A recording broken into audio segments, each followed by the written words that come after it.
Welcome to the Barbarian Starter Build Guide for Diablo 3 Patch 2.7.0 and Season 23. In these videos, we talk about the early leveling process and kind of walk you through all the way up to getting the 6-piece set, give you builds along the way and tips to make your launch night that much sweeter. These videos do take a long time to make, so I would appreciate it if you could leave a like on the video and then maybe hit the bell notification to be notified of more content. These videos are all based around getting the challenge rift cash, so you definitely want to save it. We don't know when the season starts, but the week of the season starting, do not do your challenge rift. It usually resets on a Monday, so save it and then complete it after the season is active. And then you can claim all these goodies. You can level your professions to max. You can cube some stuff. You can roll some blood shards at level 1. It really opens up the possibilities and makes that launch night that much more dynamic. Let's talk about level 1 blood shard recommendations. Now, Barb has some bangers to look out for. We'll start off with bracers, the safe option. Okay, they both have a multiplier. So if you land a bracer, which you have a really good chance of doing, you're gonna have a way to power up your skills, get that multiplier early and smash your enemies to pieces. I'm gonna go pants if I main Barb though. Poxfalds, like we talked about in the other video, do a nice 550 weapon damage AoE buff if there's 3 or more enemies around you. And it's really good since the starter set this season is Whirlwind. We're gonna be up close. If Poxfalds freak you out, feel free to roll bracers slowly, very slowly, until you get one bracer and then maybe go for pants after that. One trick you can do is later on, once you hit max level and you really need a Bandamite, check it out. There's only 2 rings at level 1, Bandamite and Leoric Signet. So a trick to limit the item pool is to make a level 1 Barbarian and roll your blood shards there because you have a higher chance of getting it. You can see if I turn this level 1 to 70, look at all these rings, right? So if you try to roll it at level 70, it's gonna be almost impossible. But if you make a level 1 Barb, roll rings, you can get a Bandamite. Obviously, it'll be set to a low level item, but you can always cube it or honestly even wear it. You can still put a socket in it and everything just to get you going till you get the one that you actually need, like a better one. You could even make a case for Heart of Iron just to give you guys the option. It does a lot of damage. And you know, for the lucky few of us that get bracers and Poxfalds, might as well roll Heart of Iron, you lucky duck. For Barbarian leveling skills, if you get those Hoda bracers, you're obviously gonna go Hoda. There is a lightning rune that you're gonna wanna use. You get it really early on, it lowers the resource cost. If you get the Seismic Slam bracers, obviously you're gonna go to Seismic Slam. And again, the lightning rune has lower resource costs associated with them, so you can spam them more often. And resource is really a big problem while leveling.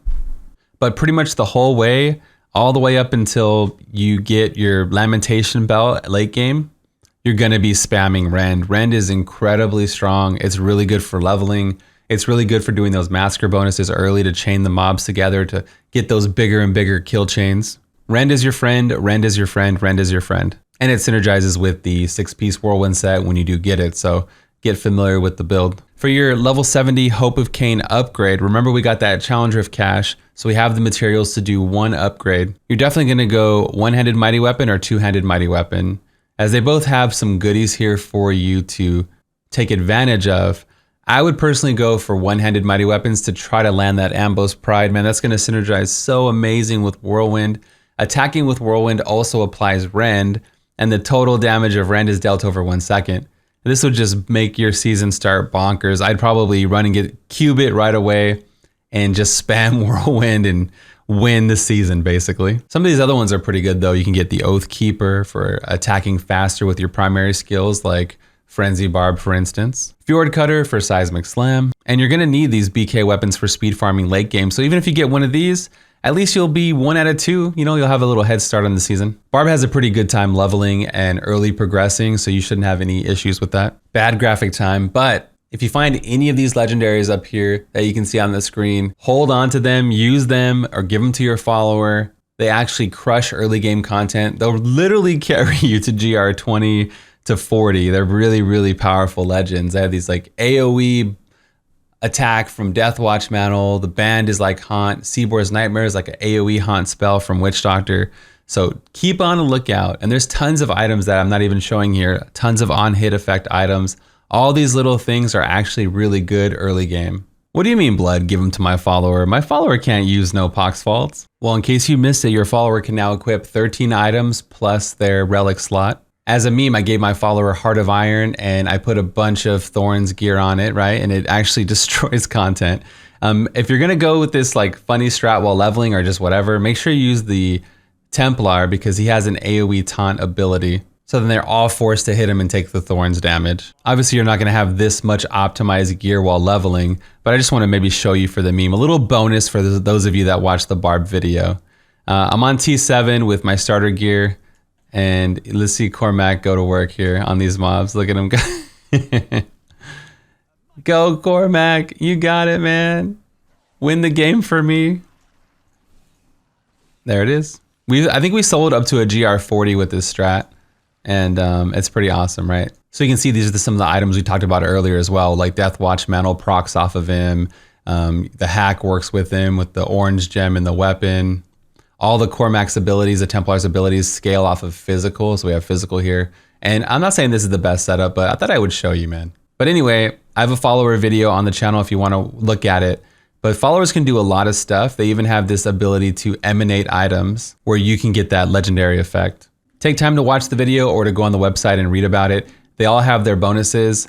The only thing I would say if you're playing hardcore, maybe to use the Templar as he has this 5-second invulnerability shield that might save you from disconnects, or if you get trapped early. You know, early on in hardcore we don't have our movement abilities or our cheat death, so this might actually save you early on. As you're leveling and right when you hit 70, you want to look for really good thick stats like double main stat, double crit, that's crit and crit damage on your gear.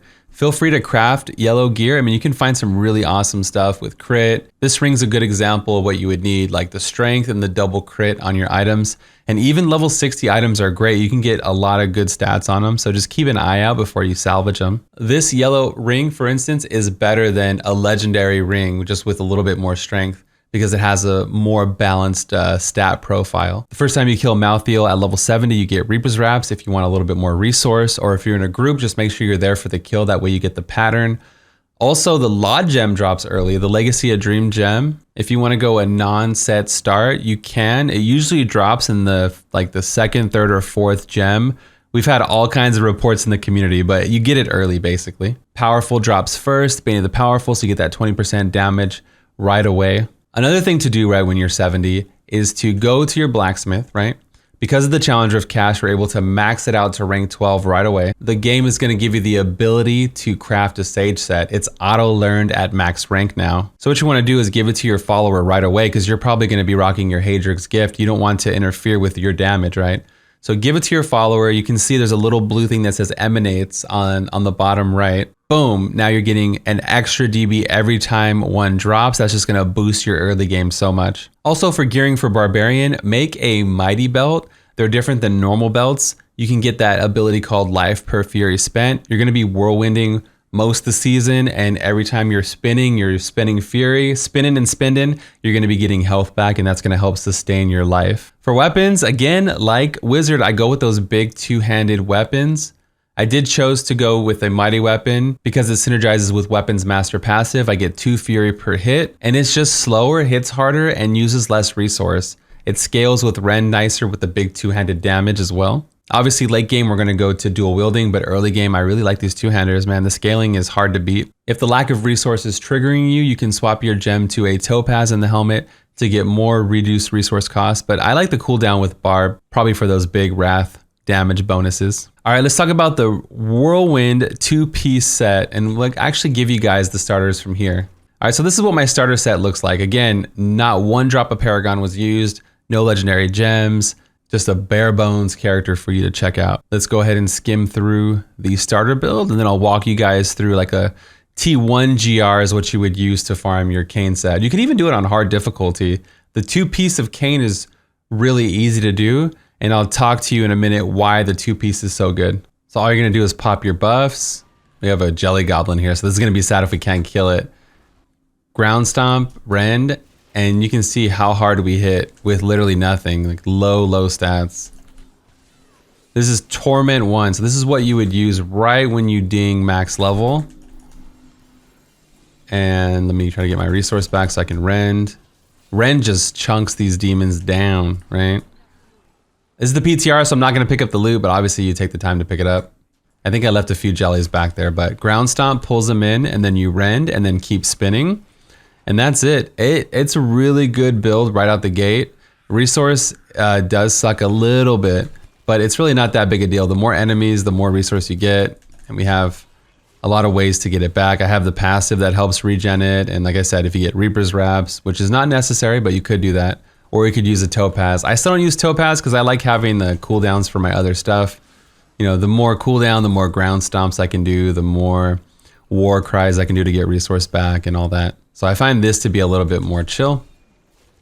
But you can see this is plenty of damage with literally nothing, and you'll probably have something to go with it, like those Pox Falls we talked about, or literally any other legendary works, right?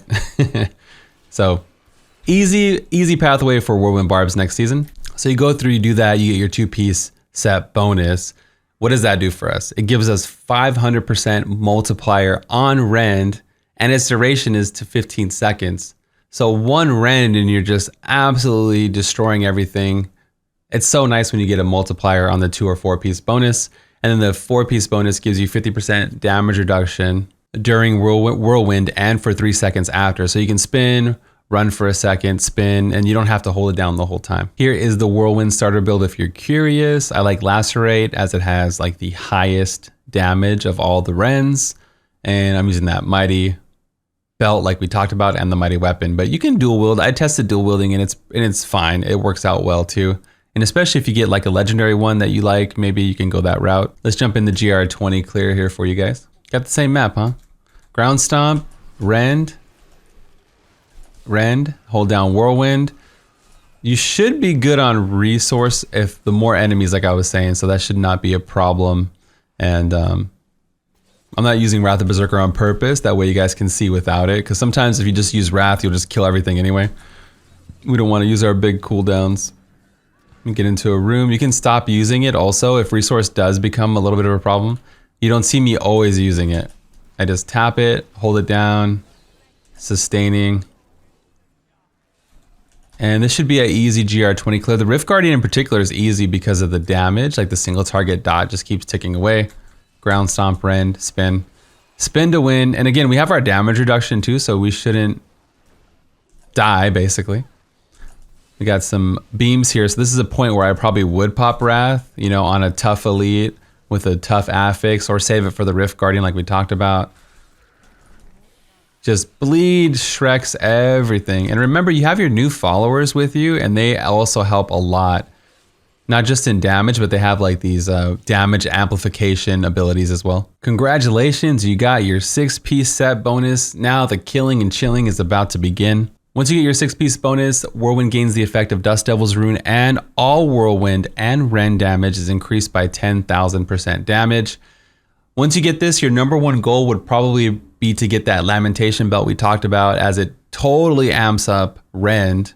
And my second goal would be to make that level 1 Barbarian to roll for Bandamite. So the Bandamite plus the set will help you survive on T11 to T16. And then the Lamentation belt plus the set will help you crush all the content. And that's like your first kind of 2 goals right there. Here's the full Whirlwind start. They might look very similar. I actually didn't even check if they were that similar.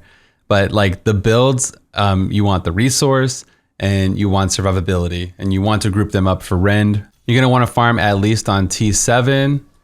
And that's it. Even just without Whirlwind, because you hit so hard on T7. You can see even not casting Rend, we're one-tapping everything. Spin to win. I think I had my follower out for the other tests, but I promise you it does work. And yeah, you can see right now we're kicking butt here. But, you know, Impaler's tough map, and we're still holding on, barely holding on. Ground Stomp, Rend, crushing it. Absolutely murking everything. Yeah, I realized I had my super follower out, so hopefully it didn't affect the testing too much, as we were still doing a lot of the damage and everything's fully tested and everything like that. Completely cucked, man. I can't believe it. But maybe I'll go back and do like a quick little demo at the end for you guys, just so you can see everything without the follower, without super freaking Cormac, Mega Cormac. Golden Frieza. But look at this, we're destroying content, right? This is the same thing, like super low main stat, nothing beneficial in the cube. No Paragon, nothing. So Barb has a great start. Whirlwind's fantastic set. I have a website, bloodshed.com. The link will be in the description. All my builds will be there and they'll all be updated for season 23. So you'll be happy to know that the end game build, the best build in the game for Barbarian is the Whirlwind set. So you do have the king of all king sets here, but don't forget there's a leaderboard for each and every set next season. So if you want to use Whirlwind to farm, but you really want to play Hammered In, like the Secret of the Light is your jam, well, you can do that. There's a full Secret of the Set leaderboard here for you to explore. It's kind of nice to not feel pigeonholed to one particular set. You can use one to farm your stuff and then use another to push and compete in a completely different world over here. Whirlwind's also meta for support still, so you can play Z-Barb in support. Speaking of support, you can support me Patreon down below. If you want to take a step further, you can also sub on Twitch. Just honestly liking the video and sharing the video, hitting the bell notification is tremendous support, honestly. I'm going to end it doing some T1 here. So yeah, I appreciate all the support I get on the videos, on Twitch, the comments, listening to you guys, what you like and dislike. It really helps create the content. I really do this just because I'm really passionate about the community and everything like that. I've been doing it for a long time too, so it's like I guess it's part of like my hobby. I started making starter builds back in season 3. Whenever you're watching this, I'll be streaming on launch night, so if you have any questions as well, I do stream all week long. I'm there for the community to answer any kind of questions you might have or anything like that. But sorry about having the follower earlier, and I'm probably just rambling now, but this is Bloodshed, and I'm out of here till the next video.